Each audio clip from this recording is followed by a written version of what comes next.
Iran. Tanks are useless. War thriller. Author, Pavel Kostka, PPKPP.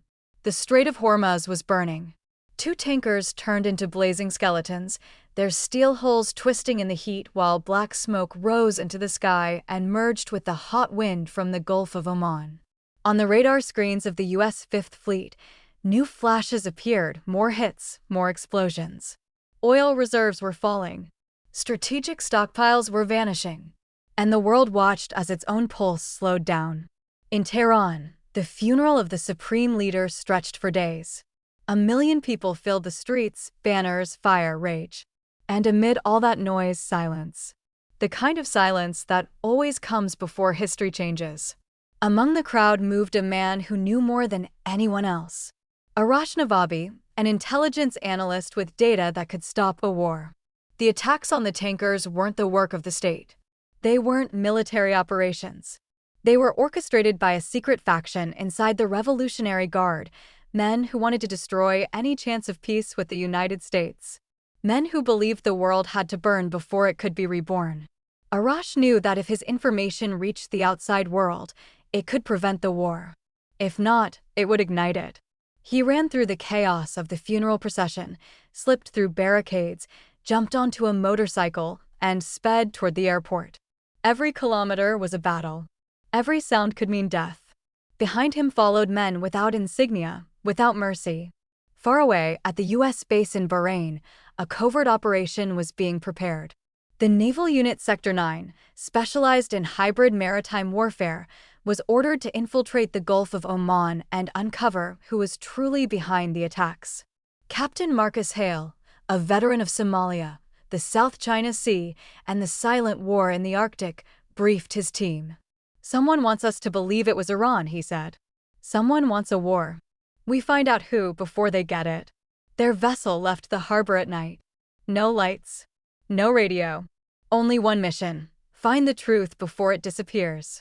At the site of the last attack, Hale's divers recovered fragments of drones, not Iranian, not American, but modified, hybrid, untraceable. "This isn't a government," Hale muttered. "It's chaos with a flag." Then the sonar screamed. Another object. Active.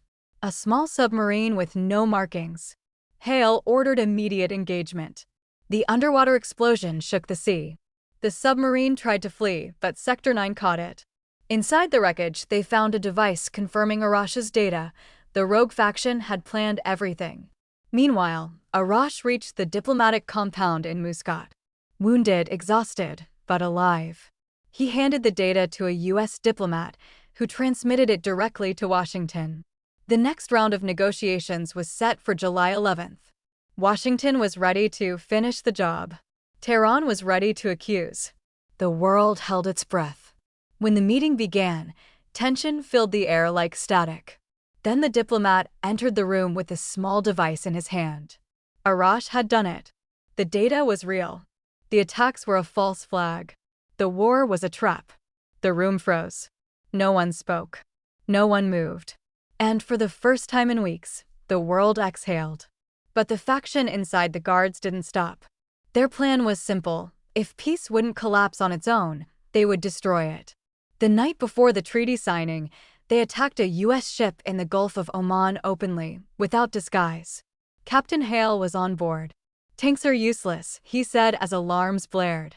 But we're not. The battle was short, brutal, silent. Hale's unit repelled the assault, destroyed the submarine, and secured evidence linking the faction to every previous strike. The treaty was signed. The Strait of Hormuz calmed. Tankers sailed again. The world realized how close it had come to a war that would have changed everything. Arash Navabi received asylum. Marcus Hale was promoted. The rogue faction was dismantled. Yet somewhere in the dark waters of the Gulf, another group was already moving, men who believed chaos was the only path to power. And Hale knew they would return. Because tanks are useless. But shadows never sleep.